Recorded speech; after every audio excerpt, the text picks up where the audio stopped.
that's just one aspect, and it has several different like forms that it takes because like the you got all these kids out there that are they live in a digital reality. They're playing video games. It's called live action role playing, and they just grab on people whose docs are visible to them, who are mostly small business people doing what they do online, or they're old people that don't know any better. And these people are targeted by spammers, and they'll send out phony advertising linked to a site that'll just fish your credit card information and clean your account out. And then you've got the advanced fee frauds of all different kinds. There's one going around in the cell phones right now where they say there's a package at the post office that they're having trouble delivering, and it costs you $2 to get it out. I mean, what kind of a low life does something like that? Sure. Let me take you back a step, Tommy, and ask you how all this started. So you have been very active on social media, on the internet, on YouTube, right? That's kind of how they found you. That is how they found me. If we turn the clock back to 1970, long before the internet, I was involved with the original Jewish Defense League, which was a neighborhood. We were like being there to actually prevent crime in these changing neighborhoods, and it split around 1972 or so when it got taken over by the Kahanists, and they just totally changed their focus to where they're attacking Israel's enemies. So, but starting then, I became what's called a person of interest to COINTELPRO, and then throughout, I was in school through 1978. So during what I call the fun years, I was too young to get in any trouble. And my career in life sciences tanked very quickly. I couldn't come to terms with the Navy. I wanted to be an aquanaut astronaut, and they wanted me to fly back seat in a Tomcat. Now I just wasn't going to do that.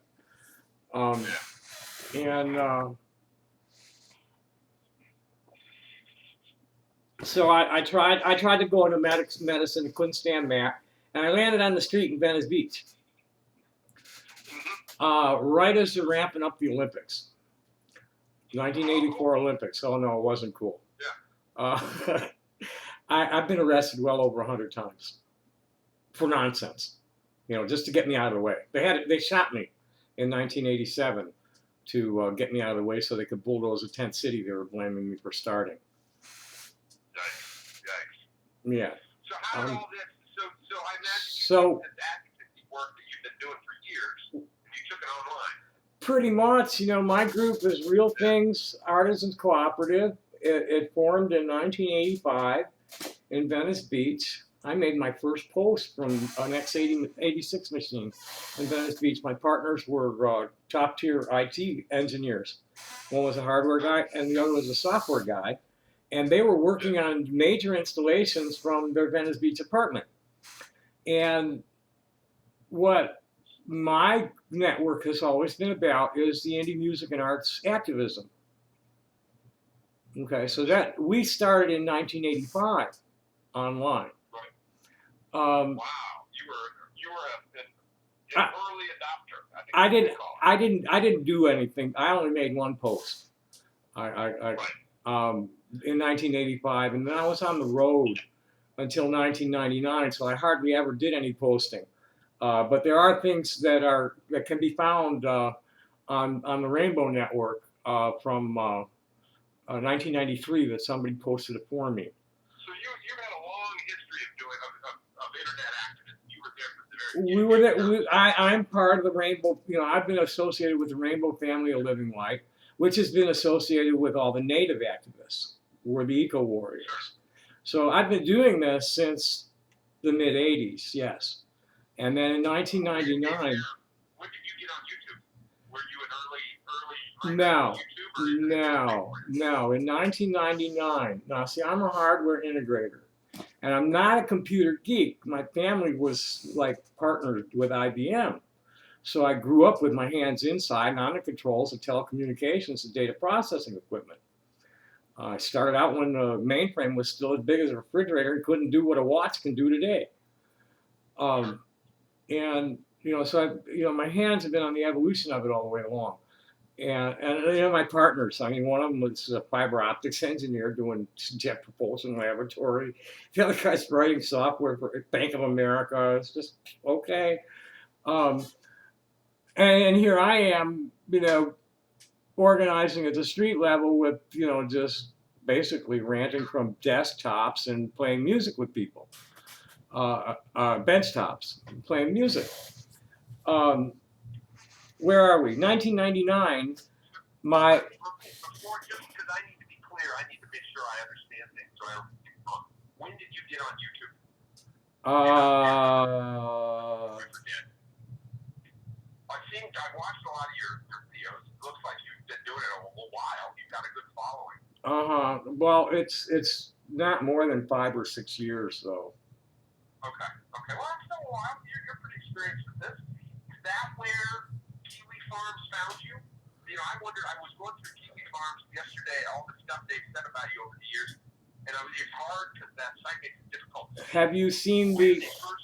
Okay, what happened? The other place is called anothermessageboard.com. You will not be able to see that unless I give you my account password. I know the site you're talking. Okay, and I can get them to open up registration for you. No, that's okay. I've looked at it, and I know you have to register. I haven't registered with it. I may do that. I may not. I don't know. But I'm familiar with that site. Okay. What other sites are you familiar with? Like the Ranter, U.S. Message Board? I don't know. I've got a long list. So do I. And what happened was I was getting chased in 2005. Okay. In 1999, I purchased my first custom-built machine. I had it built for me instead of building it myself. It had Windows 98 on it, second edition, 2 days after that buggy-ass fucking driver came out. With the Y2K final upgrade. So, since 1999, I've been fighting for control of my desktop from Microsoft. And I logged my first break-in on my partner's machine in January 1999. We were in a mansion in Chicago. He had a Compaq, and he was in New York for a Yippee convention, and I was just online seeing what the machine could take in the way of downloading before it puked. And then I see something light up this Windows 95. I see something light up the file manager and look at stuff, copy a few things, and leave. And totally scrambled the connection to where we had to reconfigure it on both ends. I traced it back to Incirlik Air Force Base, and they refused to respond when I complained. I've traced things back through all sorts of government computers. I've been on library machines, and they've spotted me. I have. So tell me, this is all interesting, but I don't want to waste your time. No, that's okay. I got plenty of time. Just keep me focused. If I'm getting. I want to make sure I get the answers. Yeah, get the answer. Get the answers. No, direct me. Anytime I'm going off in the wrong direction, grab me. You're the interviewer. I'll tell you. Yeah, you're the interviewer. So how many years ago did these folks start harassing you? Either another message board or in 2005. In 2005, they started harassing you. Let me tell the story. In 2005, I received an advance fee fraud letter that I forget exactly what the details were, but they left the watermarks on it. So I was able to locate and dox the senders, and I went looking for a site that talks about that stuff to see what to do with it, and it was scam.com. And I don't remember how long I was there, but by 2005, The FBI, I had victims and the whole thing, and the FBI was, nah, the individual losses are too small for us. And this is how the old people get fucked over. It's like, they're getting eaten for a couple $100 at a time, thousands of them. And the FBI, right. Never mind that. Well, never mind that the scammers might have a XL. I have one too. I have a Magoo list. They might have 200 people on a list that they're getting a couple $100 a month out of. Right. And that should be big enough for the FBI to look at, but they won't. Yeah, I've heard that a million times. So anyway, in 2005, let me get you up to the current time. There's a couple of steps between the beginning, A&B's entrance into it, and their recruitment of Kiwi farms. So real quickly, Scam.com, A&B recruited Kiwi farms. Oh, I see. Okay, got it. Yeah, sure. I'm with you. Scam.com, I discovered a white supremacist sex slaving ring and porn ring connected to the owner of the site. Oh, geez. And when I went public, my machine was attacked, and so hard that when they blew out the graphic controller, my dad worked for a power management company, so I had a nice power stack on my machine, conditioner and a UPS. So when, I don't know how they hit it, but they jump right over the network interface onto the main board. They jump right through the modem, bam, onto the main board. I've been told that they come in wireless through the USB ports. And when they knocked out this machine's eyes, the spike my equipment sent to ground knocked out the neighborhood breaker. Wow. Now, who do you think, Tommy, was doing this? Well, like I said, it was white nationalists mainly. It's religious nationalism. White supremacism has colonized the world. The Rothschild Morgan New World Order cartel has literally colonized the fucking world. And they, this is what, the CIA, Mossad, and all of them, these people have been working with organized crime all these years. When I got shot, it was for exposing the drug cartel at the height of Watergate or Concertgate on Venice Beach. I didn't name any names, but I sure had the layout. Yeah. You're going a far field. I gotta ring you back in. 10-4. I asked you if you could just tell me. Okay, it's white nationalists. It was 2005 with Scam. In 2009, I was on a board called Thoughts.com and got run out of there to another couple of boards. One was called Socially Uncensored. And I was getting run out of so many. There was one called JUOT, Joe's Ultimate Off Topic, JUOT.net, and this another message board. And I was getting bounced around and totally gang trolled by, I'm basically a middle of the roader. So if you're a left or right wing extremist, you're gonna jump my shit. So it's a lot of fun when they're both jumping me at the same time. So anyway, when this stuff was happening, did it make you anxious? Did it make you depressed, scared, threatened? I'm a performing artist. I take it in the moment and blow it out. It gets me enraged to where dude, you just be grateful I can't reach through the fucking screen and grab you by the throat. I get enraged. But they can't, they're trying to paint me as a serial child rapist and dog fucker. Okay. It's just so absurd. The whole accusation, right? You've seen it. Have you seen the Encyclopedia Dramatica entry? I think I did see something Now, like that. see, that was created. So much, it's hard to tell what I've seen before because it's all the same. Yeah. Well, that's propaganda. That's how propaganda works. They got to lie, and they're propagating it as best they can. the Encyclopedia Dramatica. What happened was I got tired of getting fucking bounced around, and I dug in at AMB, and I've been playing punching clown for them ever since. And then they can't, you can't make a crazy person insane by gaslighting them. I'm sorry, it doesn't work. Okay, it just doesn't work. It's like, hey man, I know what's real, especially when I've got all these friends like telling me how wonderful I am and how grateful they are for the things I'm teaching them, or my music or something. So like, you guys can say whatever you want. There's nothing in my life that I've done that I really feel any shame for. My only two biggest regrets are not being more patient with my family and telling the fucking Sabrina story fictionalized without changing the names.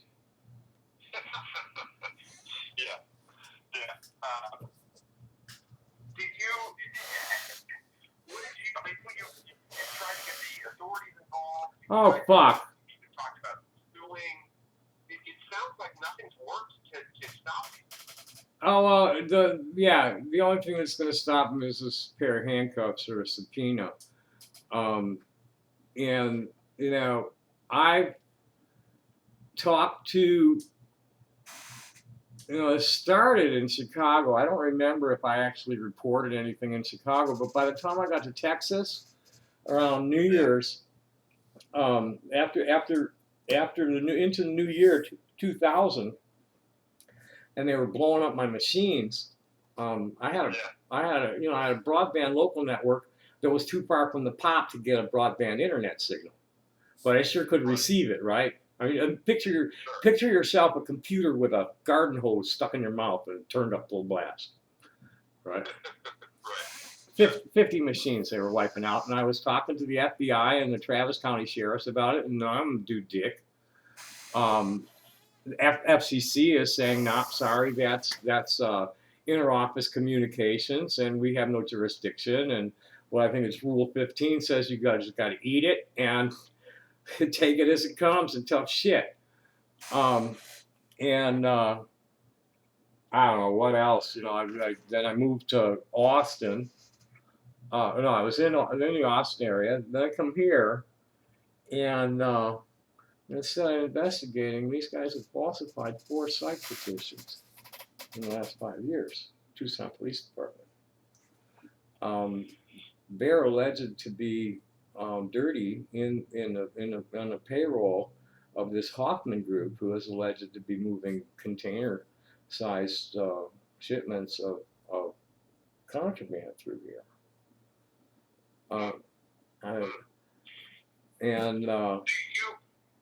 Did it tell me that all this harassment has hurt you either professionally or personally in terms of, if people look you up, want to see your YouTube channel, they're going to see this harassment crap too?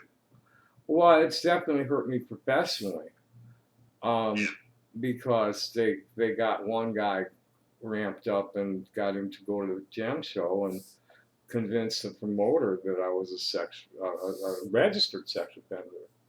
And then when the cops came and told him that I wasn't, he went and showed him a video that they clipped out of a video I made listing all the things I was falsely accused of. And to make it, I mean, they got a bunch of them now. There's a 2-second one where they claim I'm admitting to being a pedophile. So you recorded a video describing the harassment, basically saying these people have accused me of being a sex offender and other things. I listed. They chopped out that chunk. They took the chunk of me listing the things individually that I was being falsely accused of, lifted it out, and published it as I'm child molester is admitting, where I'm listing the things they're falsely accusing me of. They clipped it in such a way to sound like I was making an admission. Oh well, they do. You know about deep fakes? I knew in elementary school in the playground. Oh yeah. You remember that? If your hand is bigger than your face, you have cancer. Do you remember that? No. And so the bully would say, "Put your hand on your face, kid. If it's bigger than your face, you got cancer." And then of course the kid does it, and then they shove his face. Right. His hand in his face. Yeah. That's I'm constantly telling them that they have the emotional, the emotional development of an 8-year-old schoolyard bully. And most of it is just these kids cruising around looking for somebody's head to fuck with. And they don't really get tuned into somebody like me unless that person is, consistently tries to fight back, or they're getting fed by a professional team like they are with me. So that's what's happening over there at Kiwi Farms. They've got like 2,000 victims, and the ones who fight back are the most popular. The ones that, like Debbie Jackson, the transparent, the lead, she's the head mama in all the legislation fights. They went after her, and you just turn your back on them and shut up, and they lose interest. Yeah, interesting. So, so I guess the lesson is they want attention. Oh yeah, they're all self-loathing, lonely, stupid people.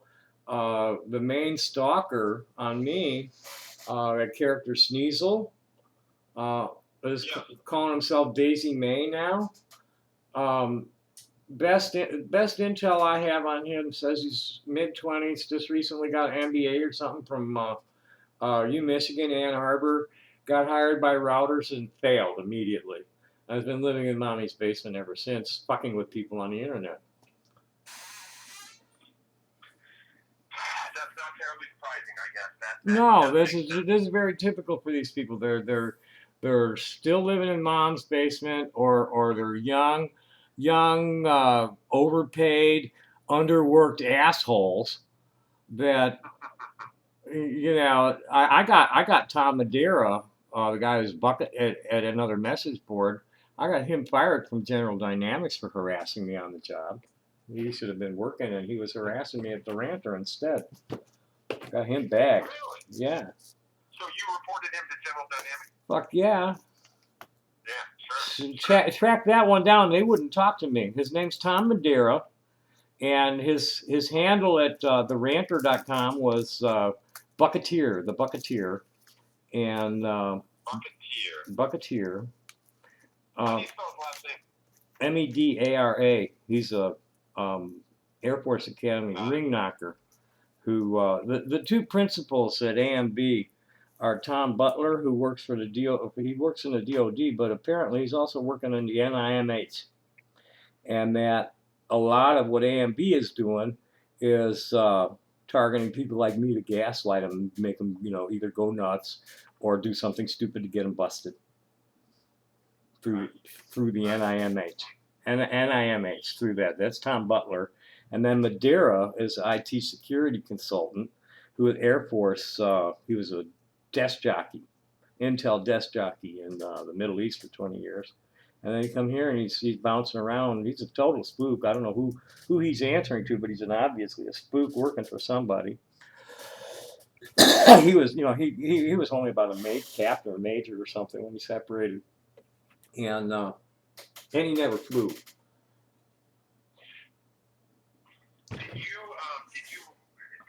that get posted anywhere? I'm looking around to see. I'm trying to find this stuff on. And which side was he on? Did you say the Bucketeer? Theranter.com is dead.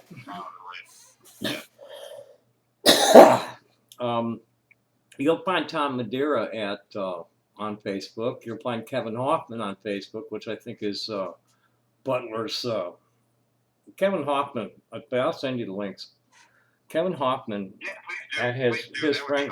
Yeah, Kevin Hoffman and his friends list are ones to look real deep at, because they're professional trolls.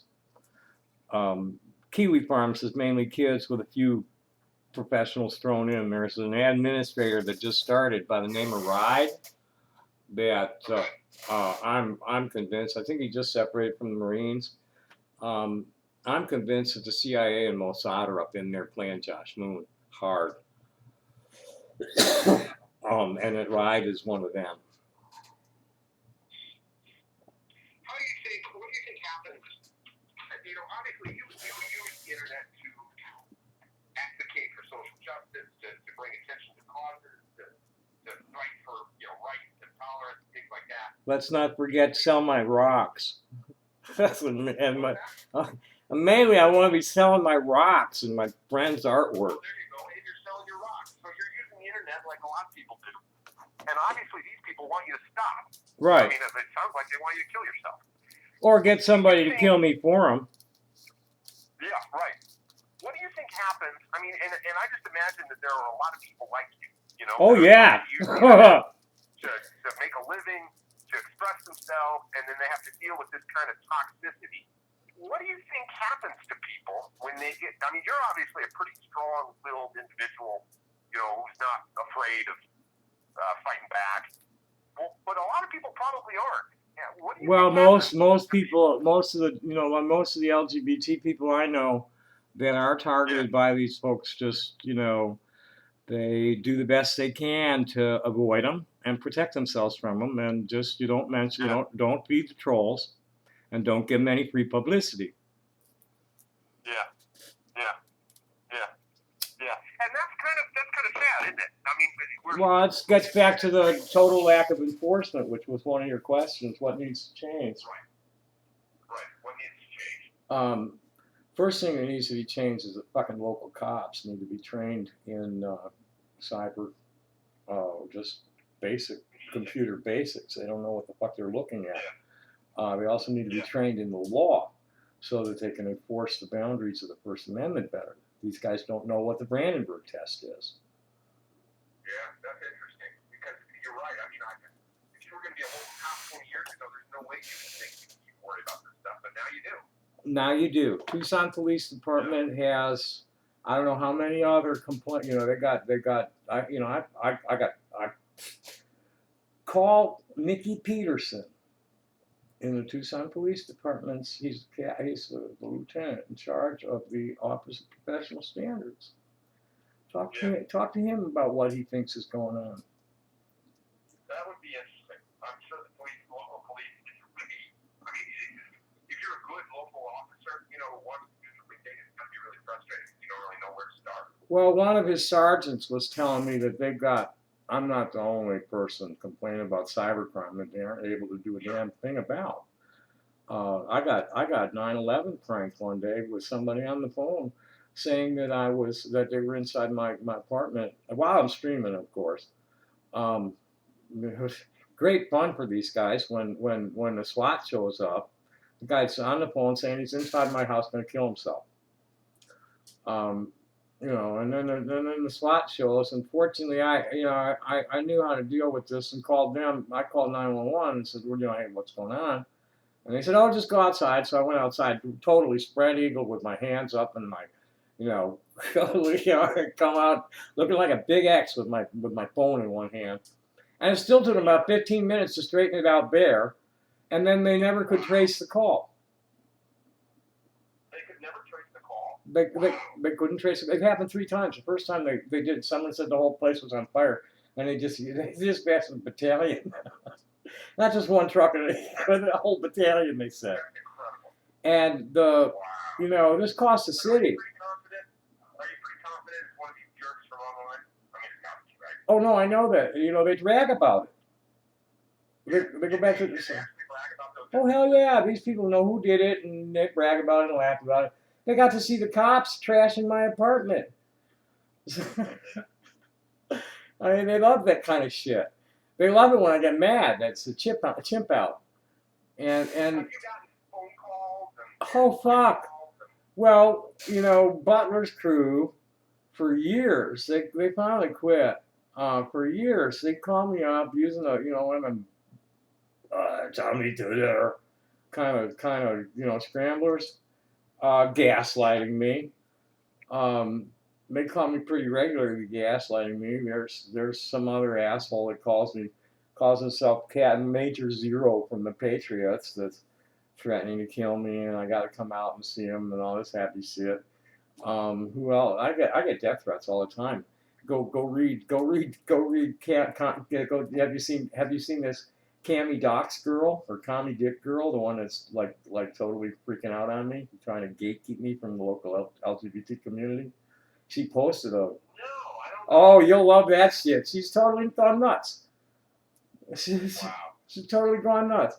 Just it's Laura Hobbs, Commie Dick girl or Cammy Doc's girl is her is she's Cammy Doc's girl at Kiwi, and I think it's Commie Dick girl at YouTube.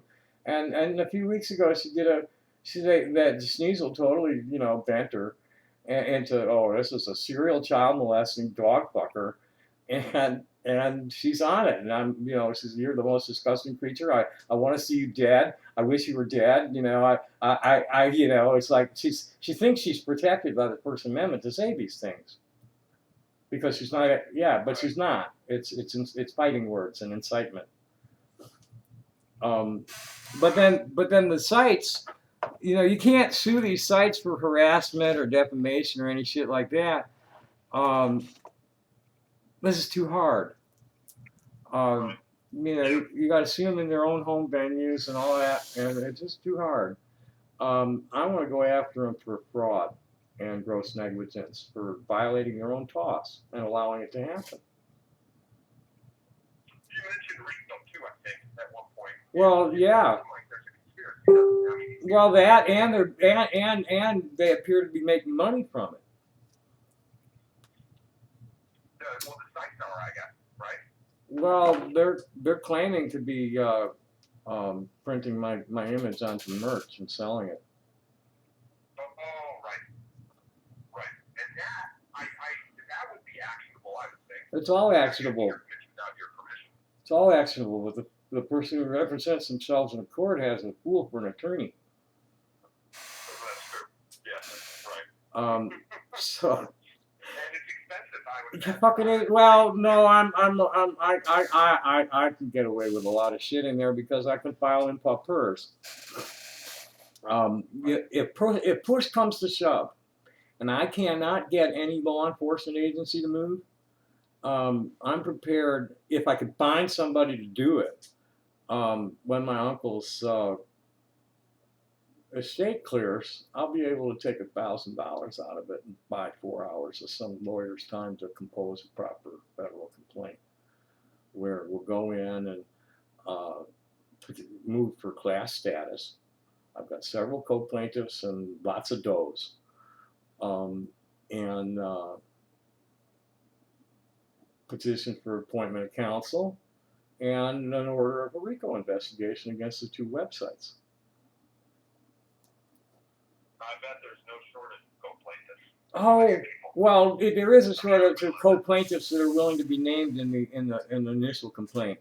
I only have a few of those, but I got at least 10 more in people like Debbie Jackson, and the more prominent LGBT people. They're saying, well, yeah, get something going and I'll come on board, but those people I won't be able to file with their names, just a doe. Is that how we put an end to this? Do you think if we can't put an end to this, Well, through legal action? In 2009, they tried to pass something called the Megan Myers Anti-Cyberbullying Act. It was mainly for kids, but there's no, we need legislation, and the only way to get legislation is something like this, where the press gets on the victims and starts promoting the victims. And I think you're right. well, this is how it happened. This is look at what's going on with the transgender equality thing. It's like the more visible we are, since since Caitlyn Jenner got the spotlight turned on us, the more we show, the better we perform, and it's thanks to the press getting interested in it. Well, and I think it's a problem.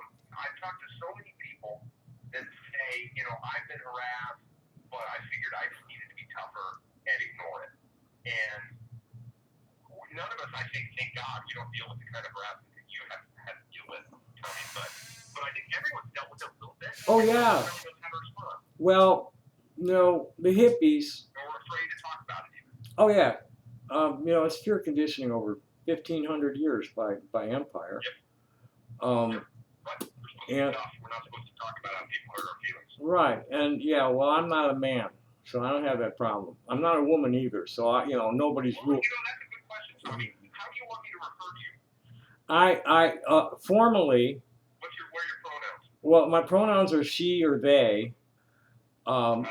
I'm absolutely do not want to hear anything male because I'm bigender, but I'm not gender fluid. My male aspect is extremely unpleasant. So met. I know, There's something about a penis and testicles and testosterone and shit that makes people like aggressive. And right now you had your name legally changed, so you are Tommy with an I and then Jane Jyne. That is correct. And cool. And the official the social designation, I'm a Native American Israelite, and I'm a two-spirit. And the medical term for what I am is trans feminine intersex assigned male at birth. The AMAB, that's the formal. I'm non-operative. They carved on me when I was little, and it's like, no, I've been in prayer for healing all my life. And so they tried to make you conforming when you were born. Well, I guess I had internal testicles that they didn't like the looks of, and they dropped them, and it totally messed up my internal chemistry. Sure, I bet. And the nerve endings are all in the wrong place. The testicles are the wrong temperature for what my brain is expecting. So the chemistry's all fouled up, and I had serious behavioral health issues right up until I started the hormones. How old are you, Tommy? I'm gonna be 67 on the 3rd of November. And so 67 years ago, I bet they were even worse than they are, much worse than they are now in dealing with intersex births like that. I bet they didn't. They did. Well, first of all, they caused a lot of intersex births because of DES. Given. Oh, well, sure, yeah. And there are some places now that they're. I've seen stuff where they're talking about detecting intersex births in utero and aborting them. I mean, it's like, right. Whoa, because like there are 39 intersex body variations. Now, if I had not been carved on, I have no idea what was there. I was probably pseudo-hermaphroditic is what they call it. And they corrected it by descending my testicles. If I had not been carved on, I would be the most common kind of intersex variation, the trans feminine male, the girly guy. Girly guys and masculine women have been around forever. In ancient times, we've always had special places within the society. Joan of Arc, they think, was a trans man. Interesting. I've read about like shamans in many cultures were often traditionally intersex people because they were seen as, having that spiritual power that one of the either gender lacked, by being sort of a foot in both worlds. Correct. So yeah, I think you're right. You've had people like you with us forever. We've been here forever, and it's only the imperialists that have, most societies, indigenous societies tolerate, at very least, gender nonconformance. And in others, we're elevated. A lot of the ancient Middle Eastern priestesses had penises. It's only. Do you think that all the harassment you've had to deal with is just another way of sort of putting you in your place as somebody who's different? Oh, absolutely.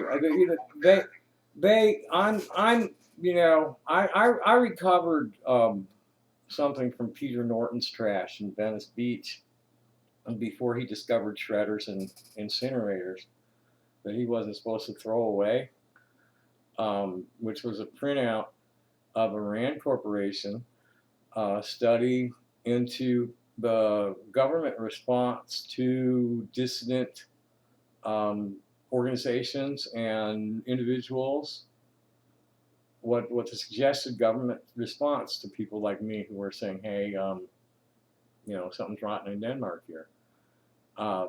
Basically, it's co-opt, interdict, or assassinate somebody like me. They've never been able. They've never been able to co-opt me, and they can't really assassinate me because it'd be too hard to cover up. Which is what happened when they shot me. It's like, no, I'm just shoot the intel that came back at me from somebody who went looking at it. So it came from Bush's office, and the order was shoot to hurt. And they did a perfect job. It was a carom shot off my rib from behind that missed my heart. That missed my yeah, right. But it was only 22. I mean, the surgery hurt me worse than the bullet. I didn't even know for about 10 or 15 minutes that I'd actually been hit with a real bullet. I thought it was a BB. But then I started getting woozy. I've had some interesting people in my life. You ever hear of Peter Kastner or Jenny Kastner? Jen Kastner. Why do I know that name? Grandma Peep. She's little. Maybe I don't. She's little. She's like the queen of the Jewish progressive left. So you might have seen her. She's like the queen of the left wing. Very few people know more about Marxism than her. Most people don't even realize that Marxism is just an analytical tool.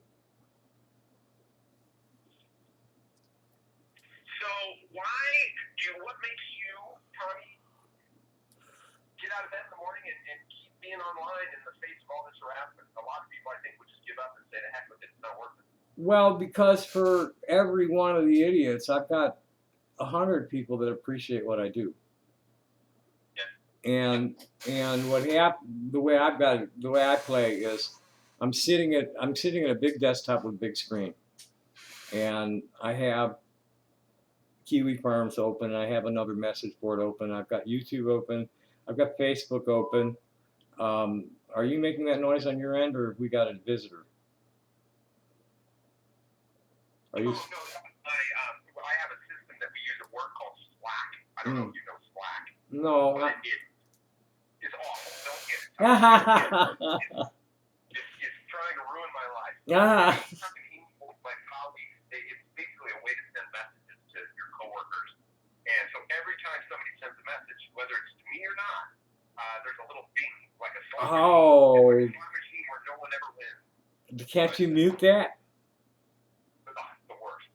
But anyway, you think you're still reaching good people. A lot. I'm part of an international network of human rights activists. Yeah. And so we pretty much stay above all the bullshit. We're not in any of the turf wars, turf and the trans-Taliban wars, the Twitter and shit. We stay out of that. We get out of the groups where there's all that trolling, and we post from our own walls, and most of them keep it private so the public can't even see it, and they don't enter our spaces, and the idiots are so stupid they think I spend the whole day at their place reading the shit and getting all ass blasted mad and sharding in my chair, and when I'm really just like doing my thing, which is like not, and I really try to avoid like spending all my time politicking because I got stuff I need to do in my studio, and I got rocks I need to manufacture my product. Tell me about your rocks before I let you go. Tell me about your business. I saw the Facebook. That looked interesting. Okay. It sounds a great city, by the way. I haven't been there in years. Well, it's what landed me here, and I discovered when I got here, I've been trying to come out for 20 years, and I couldn't find a place to do it. And Tucson is probably the most. We've been protected under the ordinance for 22 years now. So I experienced, I was able to shave off the beard and just be me, and be accepted. I don't have to be like explaining myself to hardly anybody. Yeah. It's like, oh, well, yeah. It's like, oh, okay, cool. It's one of the most queer-friendly. It's one of the most queer-friendly cities in the world. So anyway, what the rock, my real things, my focus. I'm a life scientist, and I'm trained in whole earth medicine. So Real Things is about providing natural stone, conflict-free natural stone, um, specifically aiming at serious and animal parts too. You know, shell and bone and stuff like that, feathers, because we're right, the things that people make ceremonial objects out of, and you know, hippies. You know, I'm catering to the people that make the stuff, work with the stuff, or just like to collect it and put it on their shelves, and hardly anything's more than $50. Where if you know, if you, yeah, we're bottom feed. Pardon me? Well, you know, oh shit. That I was traveling with it, so big specimens break easily. Anything over $50 is more likely to get damaged or stolen than sold. So that's my main business. You know, I cut cabochons, but I don't cut anything calibrated, and I don't cut out of the common stones because you can't compete with the commercial houses cutting by hand.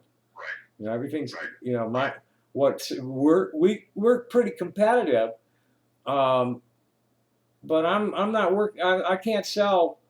I can't sell a stone drop necklace for $3.99 like they do at Walmart, but I can convince somebody to give me $5 or $10 for one because it was handmade out of better material. So right, that's our trip. Everything is individually crafted. It's a hippie department store that specializes in whole earth medicine supply, and it's been all over. It started in 1985, and I was based out of Chicago, traveling all over from 1989 to 1999, and then I had lost everything to violence, rainbow violence, the Rainbow Gathering, and then Woodstock. And I was cleaned out to just about nothing but my truck, and landed in Austin, and somebody helped me get landed, and then my dad helped me buy a house right in the middle of a dope neighborhood, surrounded by crack houses and meth labs, right on the pipeline. And I was supposed to, I bailed out of there in 2013. I was unable to get the hormones there easily. You know, it's like I gotta come out. I can't live with myself this way anymore. But they only had one clinic in Austin, and they were requiring that I present as a female for at least a year. It's like, well, wait a minute. I'm really kind of presenting gender neutral, and I need them freaking hormones for my mental health. And I was able to arrange with somebody to go to meet him at the gem shows, and then after the show, go back to Eugene, Oregon with him.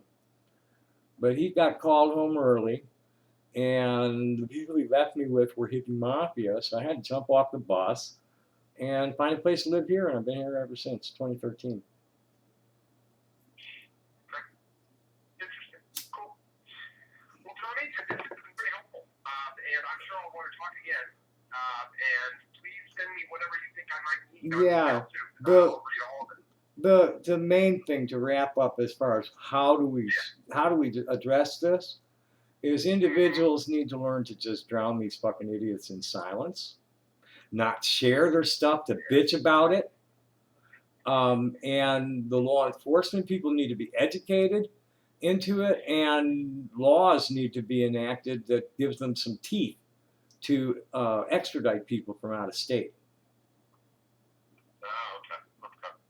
That first point, how do we teach people not to spread it, not to respond? Do you think we should do a better job, like in school, of like teaching kids? Absolutely. They're starting these kids out on the internet at 5 years old. You need to teach them internet safety, and that's like right up there in Internet Safety 101 class for them. Yeah. I know it's weird to think, like, I'm not The kids, you know, parents and teachers need to monitor these children closer. Yeah. And the sites need to enforce their tosses better, and the cops need to enforce the boundaries of the First Amendment and fair use. Yeah. Yeah. That's a good list. It's a good list. I might ask you once I've had time to think about that. I might ask you a specific question or two more about that. But I'd be happy to, and this has really been a pleasure because it helps me organize my thoughts, which are like 20. You're just, how long have you been on this? A couple of weeks. What's that? How long have you been on this? Yeah, I've been on this story. I've been on this story since 2015. I mean 25, 2000. I've been on this 2005. I've been on it. So, I mean, it's this interview has been very helpful for me to put my thoughts in order about this. Well, it's helpful for me too to talk to somebody who has been dealing with it for so long, just to be able to examine this, from different perspectives and yeah. If you go to the kiwi farms, they're discussing. When I told them that you were going to interview me, Sneasel went and did a quick background check on you, and now they're talking some shit about what I'm going to say, and they're oh, you're going to tell them about the child you raped and the dog you fucked, that kind of shit. It's like, well, hey man. Oh, I hadn't seen that. I wish you hadn't told them, but whatever. Okay, well, cool. Well, Tommy, it's a pleasure and very helpful to me. I'll send you some links, and I appreciate your time too. Oh, absolutely. We'll be in touch. Cool. Oh, please never call me sir again, dick. And there you have it. I'm sure you're going to think that I was a total idiot, and he's never going to call back, and he's never going to use any of it. So think what you want. I don't care. Namaste, motherfuckers. Oh, notice. See how clean? I mean, yeah, the floor's still messy, and yeah, that's all messy, but that's okay. That's all right. I'm clean. I'm healthy. I'm rested. I feel good, except for right here. And we're going to deal with that. I got an appointment tomorrow. So, thanks for watching. Happy day. Bye-bye.